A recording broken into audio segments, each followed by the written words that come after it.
जे विधायक प्रार्थी अच्छा चिकिटी निर्वाचन मंडल मनोरंजन ध्यान सामंतराय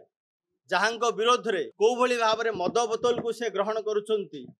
ठीक से ही निर्वाचन मंडल रे आज सकाळु पोलिंग आरंभ हबार मात्र गोटे घंटा भितर पदगिरी ग्राम पात्रपुर ब्लॉक चिकिटी निर्वाचन मंडली सेठी विजु जनता दल कर्मी सूर्यनारायण पाढ़ी उपरे दुई जन भारतीय जनता पार्टी कर्मी मरणांतक आक्रमण करिसेंती एवं सेमानकर जो रक्तमुखा चेहरा प्रथम प्रहर आम देखा पाइलुँ। आपण माने समस्ते जानिछंती गणतांत्रिक विधि व्यवस्था भितर निर्वाचन रे हिंसार स्थान नहीं किंतु पराजय आशंका भारतीय जनता पार्टी जे विधायक प्रार्थी अच्छा चिकिटी निर्वाचन मंडल मनोरंजन ध्यान सामंतराय जहां विरोध में गतकाली राति 9टा बेले आम आसी मान्यवर निर्वाचन अधिकारी दृष्टि आकर्षण करूँ कौ भाव में मद बोतल को से ग्रहण करुँच ठीक से ही निर्वाचन मंडल रे आज सकाळु पोलिंग आरंभ हबार मात्र गोटे घंटा भितर पदगिरी ग्राम पात्रपुर ब्लॉक चिकिटी निर्वाचन मंडली सेठी विजु जनता दल कर्मी सूर्यनारायण पाढ़ी उपरे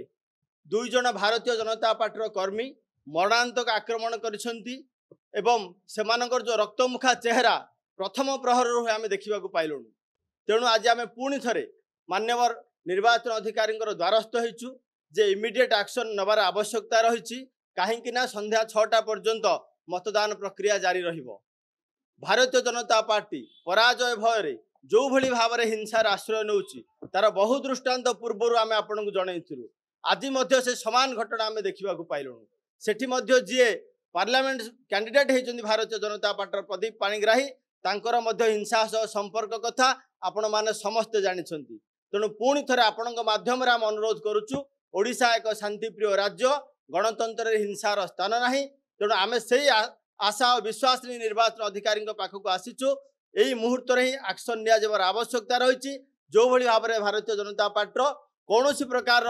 प्रार्थी माने हिंसा करने भय पोषण करेंगे एवं जो कथा निर्वाचन अधिकारी बारंबार कही आसुचंती